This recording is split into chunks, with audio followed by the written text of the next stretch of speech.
What's up everyone? Welcome back to the channel. Today is Wednesday, which means it's time for phrasal verb of the week. Yes, phrasal verbs are very important in the English language because it provides us with so many different ways we can express ourselves. And our phrasal verb for this week is run into.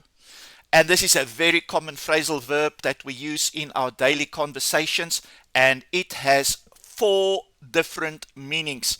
So let's not waste any more time and let's go look at meaning number 1.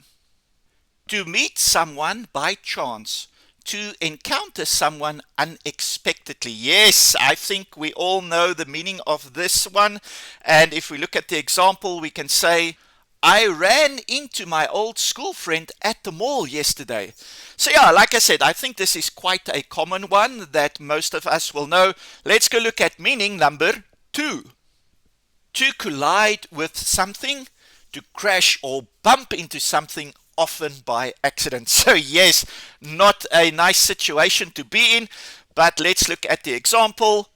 The car ran into a tree after the driver lost control. So yeah, an unfortunate situation, but a good way to use this phrasal verb. Again, if you like this content, please like and subscribe to my channel. I would really appreciate it. Let's move on to meaning number 3. To experience a problem. To encounter trouble, difficulty, or obstacles.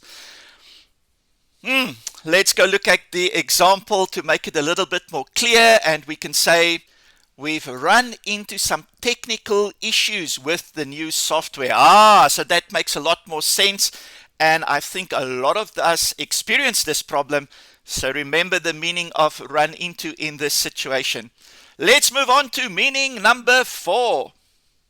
To reach a certain amount, often used for costs, bills, or figures.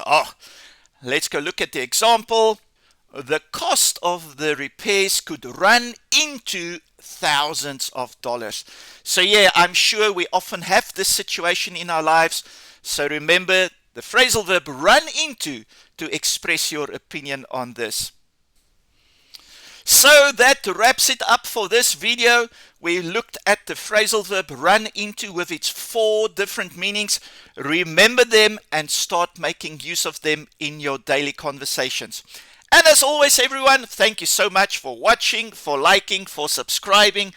I'll see you all again next Wednesday. Until then, bye-bye.